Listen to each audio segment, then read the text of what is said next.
안녕하세요. 책 읽어주는 남자 자장북입니다. 오늘 읽어드릴 책은 손임찬 작가님의 오늘은 이만 좀 쉴게요 입니다.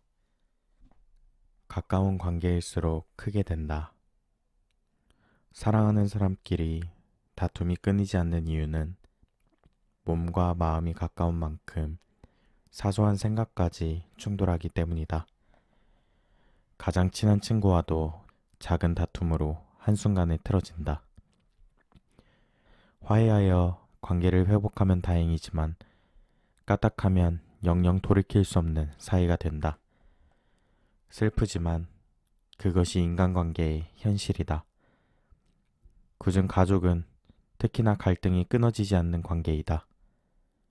가족은 내가 선택할 수 없으며 쉽게 떠날 수도 없다. 그런 관계에서 끊임없이 상처받는다면 잠시 멀어지는 것을 권한다. 따로 독립해서 지내는 것이 가장 좋지만 독립이 현실적으로 어렵다면 자는 시간을 제외한 나머지 시간을 집을 벗어난 장소에서 보내는 것도 하나의 방법이다. 최대한 마주치지 않는 전략인 셈이다. 그리고 가족과 떨어진 시간 동안 당신의 그릇을 넓히는데 집중했으면 좋겠다. 당신이 그들을 품을 수 있을 만큼 마음의 여유와 경제적인 넉넉함을 갖추는 시간을 마련해야 한다는 것이다. 물건이든 사람이든 사랑하고 아낄수록 그 사랑의 작은 흠집만 나도 크게 아프고 상처받는다. 마찬가지로 가족도 지나치게 가까운 사이이기에 오늘도 당신이 밤을 지새워가며 고민하는 건지도 모른다.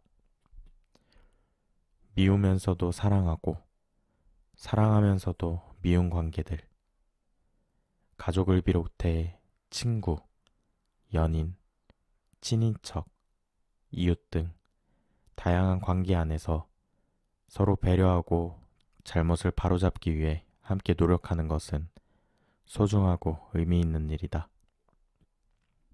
때로는 친해지는 것도 위험이 따른다. 인간관계에서 상처받지 않으려면 적당한 거리를 두면 된다. 수많은 사람들이 입을 모아 하는 말이다. 하지만 거리 두기가 말처럼 쉬운 일은 아니다. 그럼 어떻게 해야 할까? 당신이 새로운 사람을 만나 알아가는 과정이 있다고 가정하자. 대화를 통해 관계가 깊어진 사람이 있고 어느 수준 이상 발전하지 않는 사람도 있다. 진전하지 않는 관계에 기대를 내려놓는 것은 쉽다. 문제는 애매하게 친분이 생긴 경우이다. 마음을 허락한 상태에서 공격적인 말을 듣거나 잘못된 일이 벌어지면 냉정하게 판단하기 어렵다. 믿었던 친구 혹은 동료와 사이가 틀어지면 그들에게 털어놓았던 고민거리는 모두 약점이 되고 심지어 내용이 변질되기도 한다. 상대를 향한 믿음을 바탕으로 오간 대화가 왜곡과 과장으로 바뀌고 부풀려져 날카로운 부메랑처럼 되돌아온다. 내가 그동안 털어놓은 진심들이 나를 깎아내리는 도구로 쓰이는 아이러니한 상황이 발생한다. 내 약점을 알아도 그것을 존중해주는 친구가 있다면, 힘겹게 털어놓은 진심을 이해해주는 사람이 있다면, 그것은 분명 기쁘고 감사한 일이다. 다만 그런 사람은 드물고 그렇기에 새로이 친분을 맺을 때 나를 어디까지 드러낼 것인가를 고민한 뒤 조심스레 대화해야 하는 우리의 현실이 참 안타깝다. 모두에게 해명할 필요는 없다. 나는 한때 정기적으로 독서 모임에 참석했다.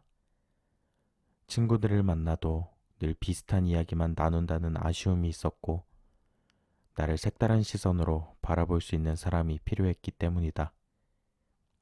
나와 다른 사람의 일상과 이야기가 궁금했고 그들과의 대화를 통해 새로운 나를 발견하고 싶었다.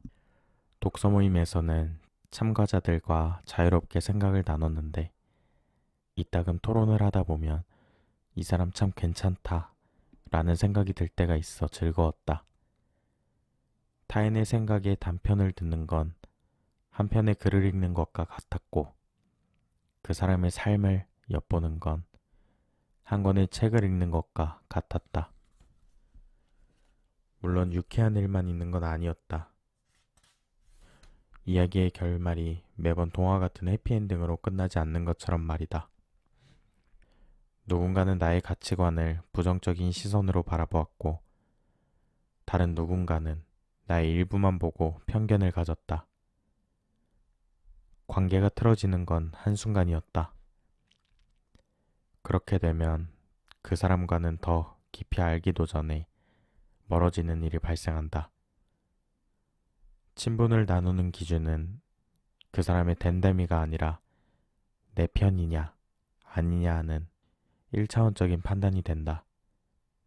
선입견과 평판, 그로 인해 형성되는 분위기는 집단에 악영향을 미친다. 누군가에 관한 안 좋은 소문이 퍼지면 그것이 진실이냐 아니냐를 구분하는 사람보다 고지곳대로 사실로 받아들이는 사람이 훨씬 많다. 오해를 기반으로 하는 대화는 쉽게 풀리지 않는다. 나의 평판을 깎아내리는 일은 되도록 만들지 않는 것이 최선이지만 설령 누군가 나에 대한 잘못된 편견을 가지고 험담한다고 해도 애써 그를 붙잡을 필요는 없다. 신경 쓰지 않아도 된다. 반드시 평판 관리를 하고 싶다면 다수에게는 그들이 보고 싶어하는 모습을 노출하라. 나의 진심, 솔직한 모습은 소수의 사람들에게 전달하면 된다. 그것으로 충분하다. 상대방의 약점을 이용하는 사람의 심리. 범죄 심리학에서는 가해자가 피해자를 세뇌시킬 때 자기 반성을 하게 만든다고 한다. 이 모든 상황이 너 때문에 벌어진 일이니 너에게 책임이 있다 라는 식으로 폭력을 합리화하며 상황을 통제한다는 것이다. 서점에 가면 베스트셀러 코너에서 심리학 책을 많이 만날 수 있는데 이런 책들이 꾸준하게 사랑받는 이유는 그만큼 내 마음 혹은 다른 사람의 심리 상태가 인간의 보편적인 관심 주제여서가 아닐까? 앞서 언급한 범죄 심리학 사례처럼 우리는 가해자가 피해자를 세뇌시키는 상황을 흔히 직면한다. 인간관계에서 불리한 위치에 놓인 사람은 이른바 을에 해당하는 사람은 문제의 책임을 본인에게 전가한다.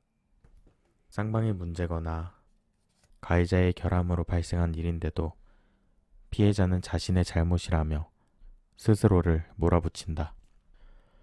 게다가 갑의 이치에 놓인 사람들은 상대방의 그런 태도를 바로잡으려 하지 않고 계속 이용하려 든다. 때로는 적극적으로 그런 생각을 심어주기까지 한다. 이것이 바로 가스라이팅이다. 만일 누군가와 이런 관계가 형성된다면 상대에게 자비를 바라기는 어려울 것이다.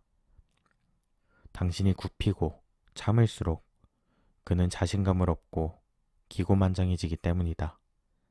누군가 당신을 통제하려 들 때 당신이 대처할 수 있는 방법은 단호해지는 것이다. 무시나 단답, 아 그렇군요, 네 그렇네요 등 무미건조한 반응을 보이는 편이 좋다.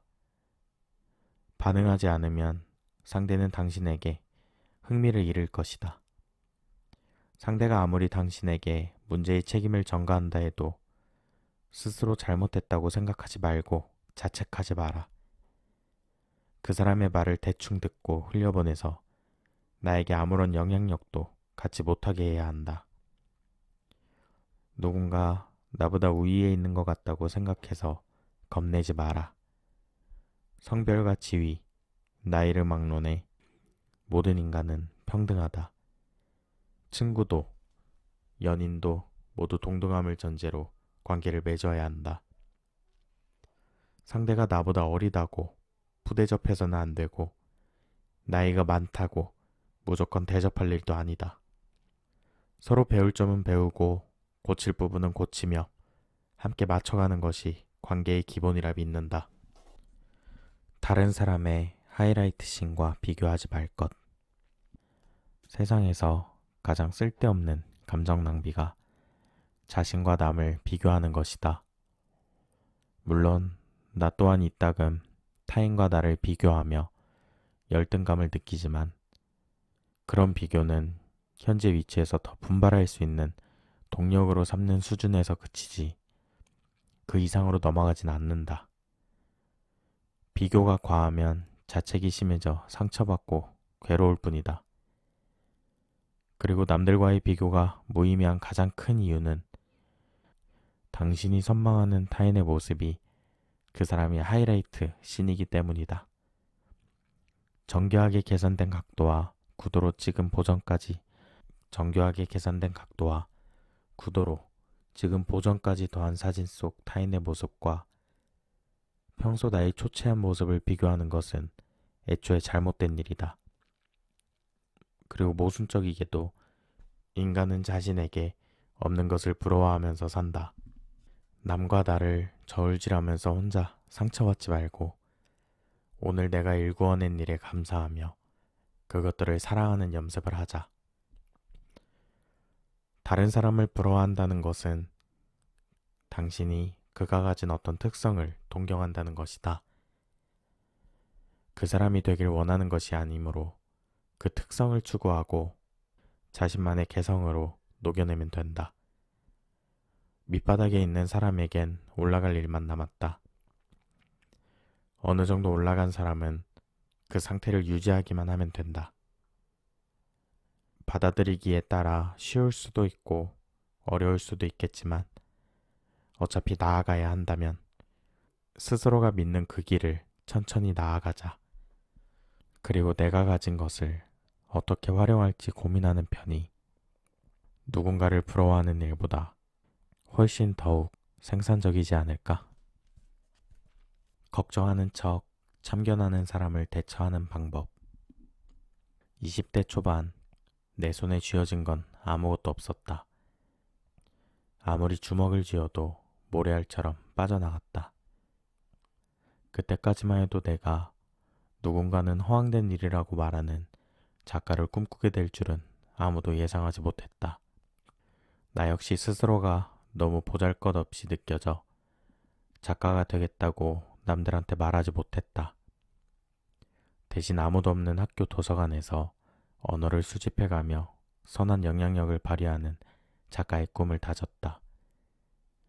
동시에 내 삶을 진지하게 들여다보는 시간을 가졌다. 그런 시간들을 거쳐 2018년 나의 에세이가 출간되었고 그 후로 비로소 스스로를 작가라고 당당하게 소개할 수 있었다.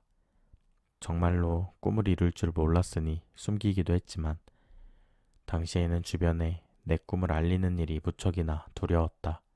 주변 사람에게 말해봐야 글로 어떻게 먹고 살 예정이야? 돈도 안 되는 일을 뭐하러 하냐? 글은 그냥 취미로 써. 라는 반응이 나올 것이라 생각했다. 그래서 조용히 글을 써 한 권의 책을 출간했다. 동네방네 소문내봤자 그들에게 나를 평가할 기회만 제공할 뿐이라고 생각했다. 고민 상담을 받다 보면 본인이 선언한 목표를 이루는 과정에서 타인의 시선을 못 견디는 사람을 많이 만난다. 그들은 주변 사람이 자기가 하는 일을 못마땅하게 생각한다며 힘들어한다. 무언가를 선언한다는 것은 멋진 일이다. 하지만 그 선언을 실현할 자신이 없다면 말을 아끼는 것도 스스로를 지키는 하나의 방법이다. 진로나 꿈에 관한 이야기는 정말 나를 지지해주는 사람에게만 하자. 그런 사람이 주변에 없다면 같은 목표를 향해 나아가는 사람과 친해지면 된다. 남일에 관심이 많은 사람들은 항상 촉을 날카롭게 세우고 험담의 소재를 찾는다. 남들의 말에 휘둘리지 않고 직진할 수 있다면 당당히 목표를 선언해도 된다. 하지만 타인의 시선을 이겨낼 자신이 없다면 어느 정도 결과물을 만들어내고 성취감을 얻을 때까지 기다리자. 성취감은 자신감을 불어넣어 줄 테고 결과물은 자존감 도둑들로부터 나를 보호해 줄 것이다. 나는 지금도 내가 감당할 수 있는 부분만 드러내고 먼 미래의 계획은 굳이 이야기하고 다니지 않는다. 원래 목표란 실제로 증명한 후에 공개해야 더욱 멋지게 보이는 법이다. 당신이 내밀하게 품고 있는 꿈은 보물을 묻어두듯 가슴에 간직하라. 꿈을 실현하고 나면 알 것이다. 원하는 바를 이루는 사람의 가슴 속에는 항상 마음을 뜨겁게 만드는 동력이 있고 언제나 그것을 잊지 않고 살아간다는 사실을. 어디까지 공감해야 할까? 공감 능력이 결여된 사람만큼 주변 사람을 불편하게 만드는 유형이 없다. 하지만 아무리 노력해도 공감할 수 없는 상황에서 누군가 공감을 바란다면 그것은 그것대로 난감하다. 나는 최대한 좋은 게 좋은 거라며 상대의 입장을 헤아리고 공감하려 애쓰지만 그런 내게도 아무리 생각해도 이해가 가지 않는 상황이 있다.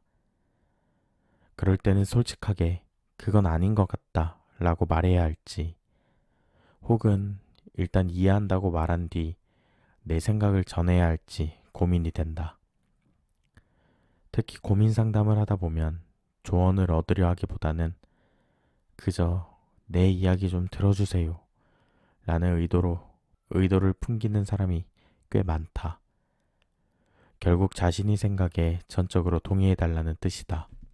이미 자신의 절대적으로 옳다고 믿는 일에 반박하면 그는 어떤 반응을 보일까? 그때부터 나는 그에게 좋은 사람이 아니게 된다. 인간은 공감 능력이 뛰어난 존재다. 그리고 살아가면서 반드시 공감해 주어야 하는 순간은 분명히 있다. 이 외에도 눈치를 봐야 하는 상황은 많지만 어쨌거나 공감은 결코 의무가 아니라는 사실을 유념했으면 한다. 이것은 털어놓는 사람이든 들어주는 사람이든 마찬가지다. 만약 한 번 보고 말 사이라면 무리하게 공감하지 않아도 상관없다. 하지만 자주 봐야 하는 사람이라면 우선은 들어주되 지나치게 맞장구 치지 말고 자신을 위해 화제를 빠르게 전환하자. 당신이 공감할수록 상대방은 신나서 듣기 싫은 이야기를 계속 늘어놓을 수도 있다. 바로 그런 상황을 방지하기 위함이다. 공감하는 일도 감정 노동에 포함된다. 마음의 여유가 없다면 적당히 고개를 끄덕이고 물 흐르듯 자연스레 화제를 바꾸자. 나를 싫어하는 사람을 대하는 자세. 사람을 좋아하는데 이유가 없듯 싫어하는 데에도 구체적인 이유가 없다. 조금 전까지 당신과 정답게 이야기했던 사람, 방금 막 웃으면서 헤어진 그 사람이 속으로는 당신을 싫어할 수도 있다. 겉으로는 살갑게 대해도 뒤돌아서자마자 당신의 헌담을 시작할지도 모르는 일이다. 나는 매일 사람들로부터 고민 상담을 받는데 고민의 상당수가 특정 인물에게 미움받고 있어서 걱정이라는 내용이다. 그때마다 나는 단호하게 말한다. 아무 이유 없이 남을 험담하는 것이 습관이 된 사람과는 처음부터 거리를 두고 지내는 편이 낫습니다.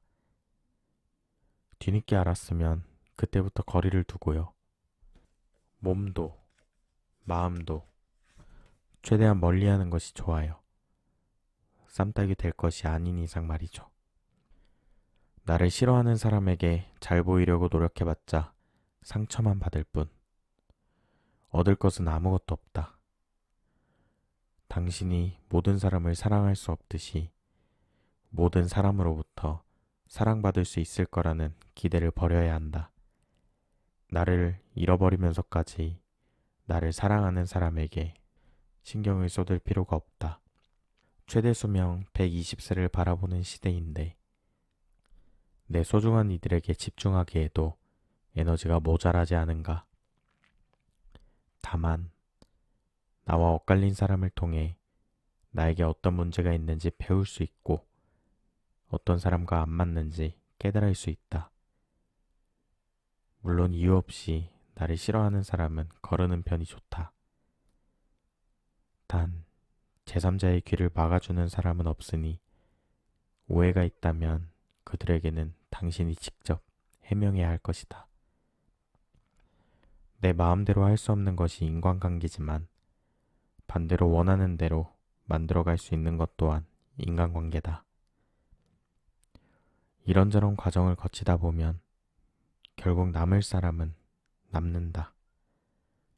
그 후에는 당신과 잘 맞는 그 사람과 돈독한 관계를 만들어가면 된다. 가짜를 거르는 계기는 반드시 온다. 나는 그동안 다른 사람의 눈치를 너무 많이 보며 살았다. 사람들과 원만하게 지내고 싶었기 때문이다. 하지만 언제부터인가 내가 베푼 호의는 그들이 당연히 누려야 할 권리가 되었다. 상황이 잘못됐음을 느낄 무렵엔 바로잡기 어려운 지경이라 자연스레 포기하는 단계에 이르렀다. 그래, 내 선에서 참고 끝내는 게 편하지. 더는 일을 크게 만들고 싶지 않아. 하지만 그게 최선일까? 당신이 참기로 마음먹었다면 말리지 않겠지만 최소한 당신 혼자 힘들어하는 관계는 문제가 있다는 점만은 분명히 말해주고 싶다. 관계는 두 사람의 노력으로 꾸려나가는 것인데 왜 한쪽만 불편을 감수해야 할까?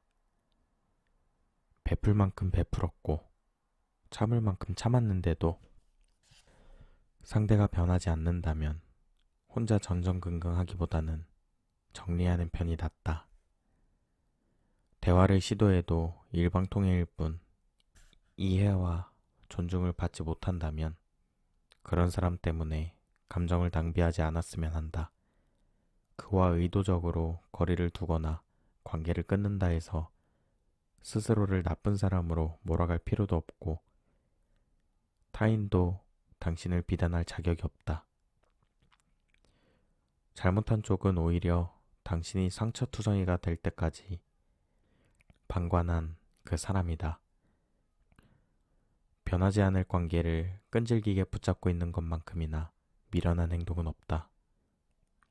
그러니 새롭게 출발한다 생각하고 이참에 가치관 또한 재정립해보는 건 어떨까?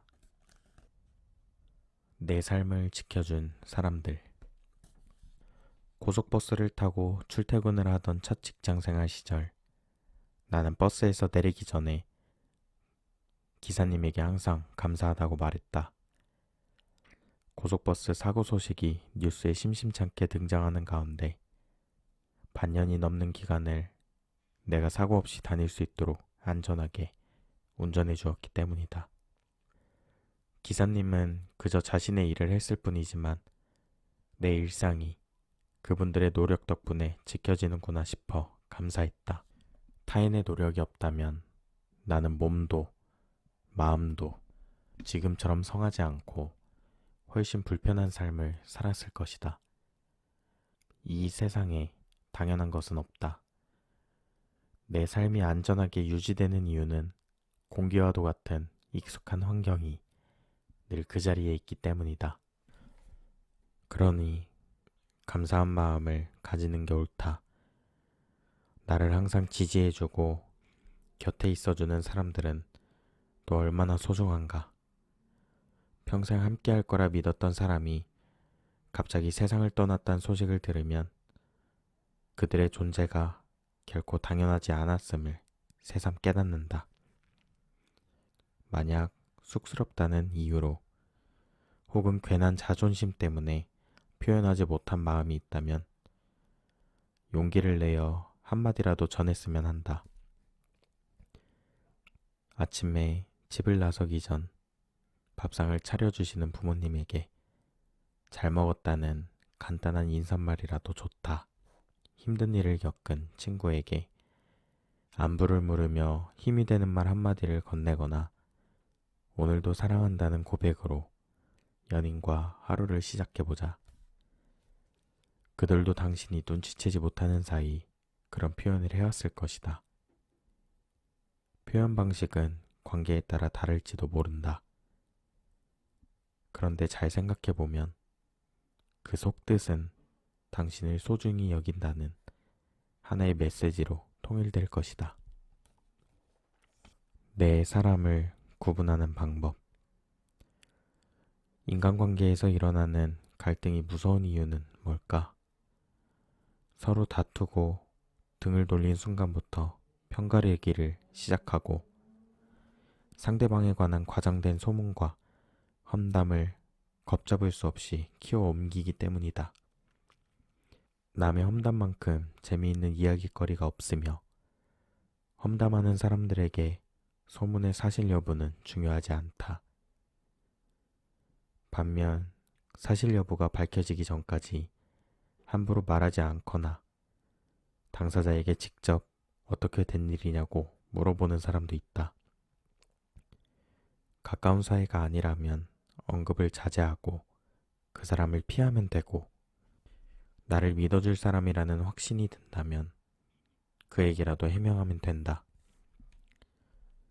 좋은 사람과 쓰레기를 구분하려면 그에게 착하고 상냥하게 대해주어라. 좋은 사람은 후일 한 번쯤 너에게 보답할 방법을 고민해 볼 것이고 쓰레기는 슬슬 가면을 벗을 준비를 할 것이다. 모건 프리먼. 친구.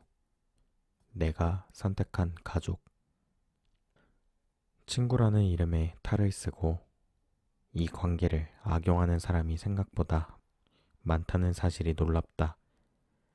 힘들 때 외면하지 않는 사람은 드물지만 잘 됐을 때 진심으로 축하해주는 사람은 더욱 적다. 친구가 성공했을 때 질투와 열등감은 느끼지 않는 것은 친구가 실패했을 때 동정심을 갖지 않는 것만큼이나 어려운 일이다. 더 나아가 내가 잘 풀릴 때는 가까이 지내다가 어려울 때 외면한다면 정말 그를 친구라고 말할 수 있을까?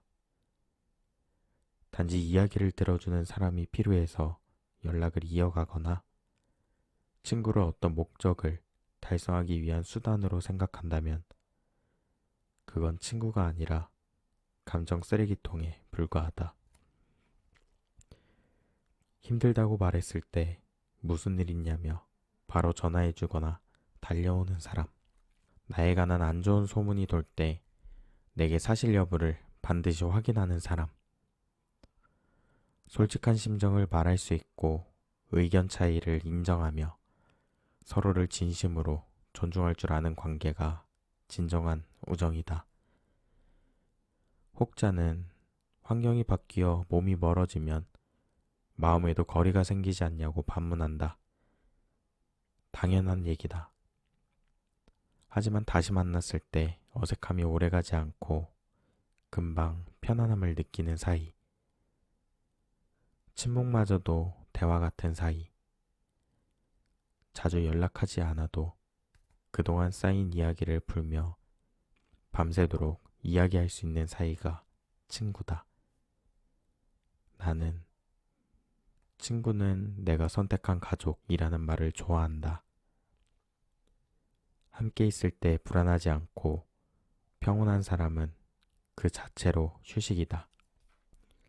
연락처 목록을 훑어보니 연락처에 등록된 친구 수는 1000명이 넘는데 그중 실제로 연락하는 사람은 10분의 1도 되지 않는다. 나는 먼저 안부를 챙기는 성격이 아니기 때문에 근황을 물어볼까 고민하다가도 결국 평소 연락을 주고받던 사람한테만 연락한다. 하지만 어쩌다 가끔 친구 목록을 훑어볼 때가 있는데 목록이 길다 보니 훑어보기만 해도 순식간에 30분이 증발한다. 그렇게 시간을 쓰고 나면 정말 쓸데없는 짓을 했구나 싶다. 영국 프리미어리그 감독인 알렉스 퍼거슨은 SNS는 인생의 낭비다 라는 명언을 남겼는데 이 말은 무의미한 관계를 신경 쓰는 일 자체가 시간 낭비라는 의미일 것이다. 인맥 관리를 주제로 한 어느 기사의 통계 자료에 따르면 성인 남녀의 87%가 인맥 다이어트의 필요성을 느낀다고 한다. 자신에게 스트레스를 제공한 사람은 연락처에서 지우거나 주기적으로 연락처를 정리하고픈 마음이 든다는 것이다. 인간관계를 정리하는 것도 현대생활의 한 가지 습관으로 자리 잡은 모양이다. 하지만 누구나 마음 한구석에는 조금 용기를 내어 안부를 물으면 놓친 인연을 되찾을 수 있지 않을까 하는 기대감이 있을 것이다. 어쩌면 나와 같은 생각을 하는 사람이 있지 않을까? 혹시나 하는 마음으로 나처럼 핸드폰을 쥐고 머뭇거리는 사람이 있지 않을까 고민하기도 한다. 안부 인사 한 번으로 놓친 인연을 되찾는다면 그건 마법과도 같은 일이다. 연락처를 훑어보는 행위가 우연이라면 우연을 인연으로 만드는 방법은 멋쩍음보다 기대감을 키워 메시지 전송 버튼을 누르는 일일 것이다. 나를 낮추는 서열 관계의 독. 학창 시절 밤마다 분위기를 휘어잡고 다른 학생들 위해서 군림하는 무리가 있었다.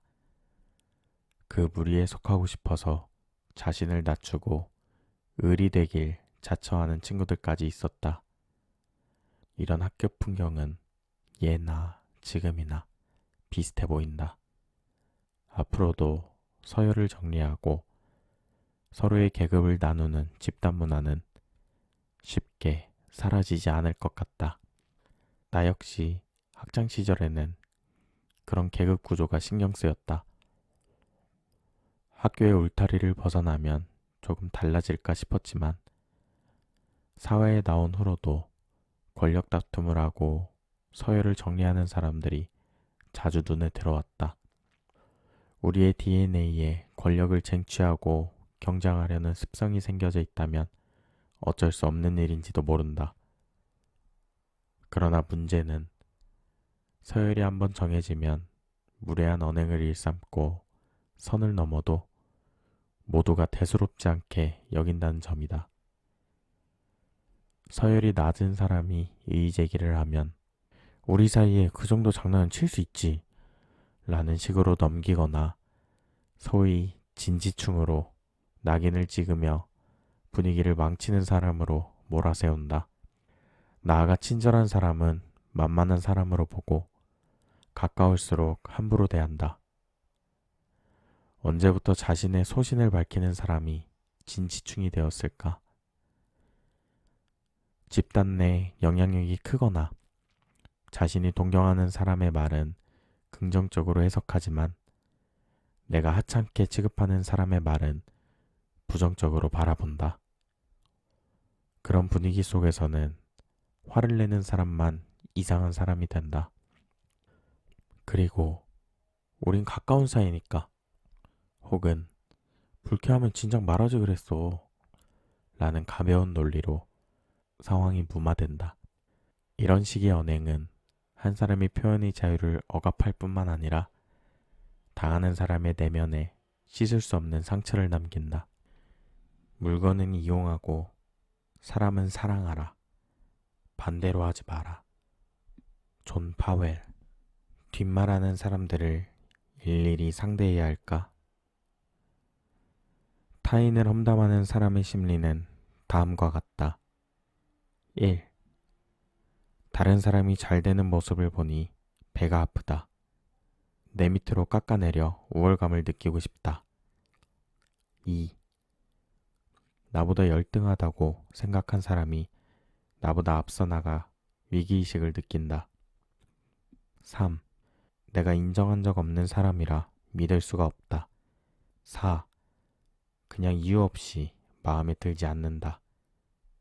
5. 주변 사람이 욕하니까 장단을 맞춘다. 6. 다른 사람에게 폭력적으로 구는 일이 즐겁다. 7. 성향 자체가 타인의 단점을 잘 찾아낸다. 8. 할 일이 없다. 이 밖에도 여러 특징이 있겠으나 요약하자면 열등감에 잘 사로잡히는 사람이라 할 수 있다. 이런 사람들은 자신의 장점만 크게 부풀리고 결점에는 눈과 귀를 막는다. 다시 말해 자신에 대해서 제대로 알지 못하는 사람이다. 자기 자신조차 객관적으로 파악하지 못하는 사람의 평가로 당신의 값어치를 매길 필요는 없다. 사람들에게는 자신의 생각을 분명하게 밝히되 험담하는 사람에게 굳이 해명하며 시간을 쓰지 말자. 그 사람은 이미 당신을 싫어하므로 당신이 어떤 행동을 해도 아니 곱게 볼 것이다. 곁에 있어주는 사람을 믿고 목적지까지 담담하게 나아가길 바란다. 누군가 뒤에서 나를 욕한다는 것은 이미 당신이 그 사람보다 앞서 나가고 있다는 증거다.